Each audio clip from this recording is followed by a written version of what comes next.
আসসালামু আলাইকুম ভিউয়ার্স, তিনি ক্রিয়েশন চ্যানেলে আপনাদের সবাইকে আবারও স্বাগত জানাচ্ছি। আজ আমি আপনাদের সাথে শেয়ার করব বিয়েবাড়ির চিকেন শাহি জালি কাবাব। আর এই কাবাবটা তৈরি করা খুবই সহজ এবং খেতেও আলহামদুলিল্লাহ ভীষণ ভীষণ মজাদার। তো কিভাবে খুব সহজে তৈরি করবেন সেটি আজকের ভিডিওতে শেয়ার করব। আশা করছি আপনাদের কাছে ভালো লাগবে। তো ভালো লাগলে ভিডিওটিতে একটি লাইক দিবেন, ফ্রেন্ডস অ্যান্ড ফ্যামিলিতে শেয়ার করবেন। তো চলুন দেখে নেওয়া যাক। তো প্রথমে আমি চিকেন কিমা নিয়েছি 2 কাপ পরিমাণ, একদম ব্লেন্ড করে নিয়েছি। দিয়ে দিচ্ছি 2 চা চামচ পরিমাণ আদা এবং রসুন বাটা। 1 চা চামচ পরিমাণ দিয়ে দিচ্ছি লবণ। 1 চা চামচ পরিমাণ লাল মরিচের গুঁড়ো। 1 চা চামচ পরিমাণ গরম মশলার গুঁড়ো। 1 চা চামচ পরিমাণ ধনে গুঁড়ো। 1 চা চামচ পরিমাণ জিরার গুঁড়ো। তো সেই সাথে দিয়ে দিচ্ছি পুদিনা পাতা কুচি, পেঁয়াজ কুচি এবং মরিচ কুচি। আর দিয়ে দিচ্ছি কিছু বাদাম এবং কিশমিশ কুচি। আমি এখানে পেস্তা বাদাম, কাঠবাদাম এবং কাজু বাদাম ব্যবহার করেছি। আপনারা চাইলে যেকোনো বাদামই ব্যবহার করতে পারেন। সেই সাথে দিয়ে দিলাম ঘি 2 চা চামচ পরিমাণ। আর দিয়ে দিচ্ছি কেওড়া জল 2 চা চামচ পরিমাণ। চেষ্টা করবেন এই দুটি উপকরণ অবশ্যই অবশ্যই ব্যবহার করার জন্য। এতে করে সেই বিয়েবাড়ির শাহী ফ্লেভারটা কিন্তু চলে আসবে। তো এরপর দিয়ে দিচ্ছি 2 চা চামচ পরিমাণ টমেটো সস।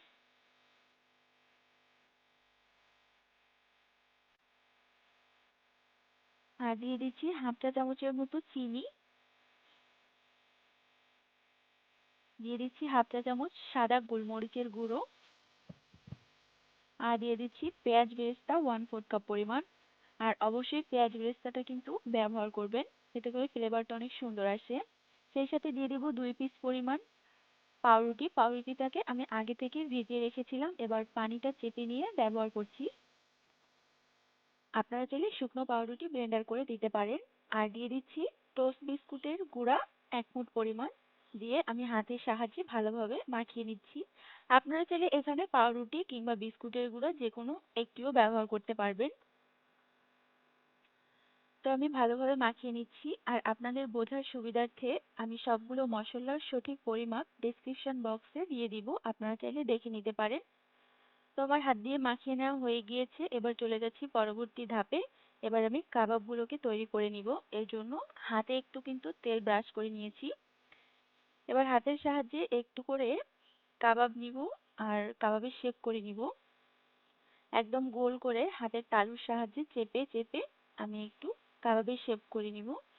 আর কাবাবের শেপটা কিন্তু আমি এভাবেই সম্পূর্ণগুলো তৈরি করে নিব। তো আপনাদের বোঝার সুবিধার্থে আমি আরো একটি তৈরি করে দেখিয়ে দিচ্ছি।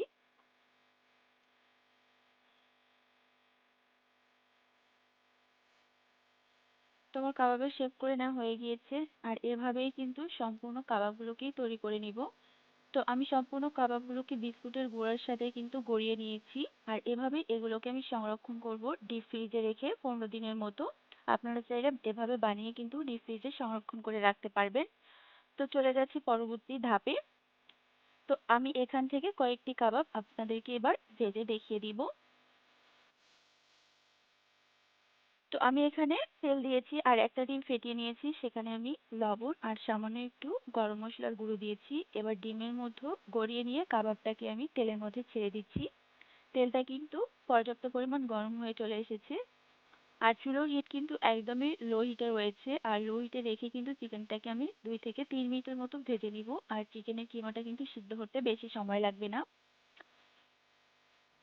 তো আমার এক সাইড ভেজে নেওয়া হয়ে গেলে আমি ভালোভাবে উল্টিয়ে অপর সাইডও ভেজে নিব।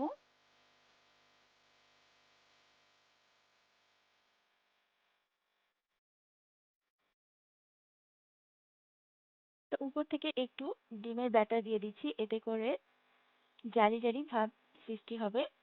আর এই কাবাবটা কাচ্চি বিরিয়ানি, বিরিয়ানি কিংবা পোলাও সবকিছুর সাথেই কিন্তু ভীষণ মজাদার হয়ে থাকে। আপনারা বাসায় অবশ্যই একবার ট্রাই করবেন, আশা করছি নিরাশ হবেন না, আপনাদের কাছেও অনেক বেশি ভালো লাগবে।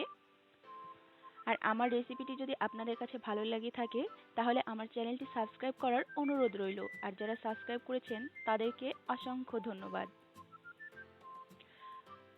তো কাবাবগুলো কিন্তু ভেজে নেওয়া হয়ে গিয়েছে, এ পর্যায়ে আমি কাবাবগুলো উঠিয়ে নিচ্ছি।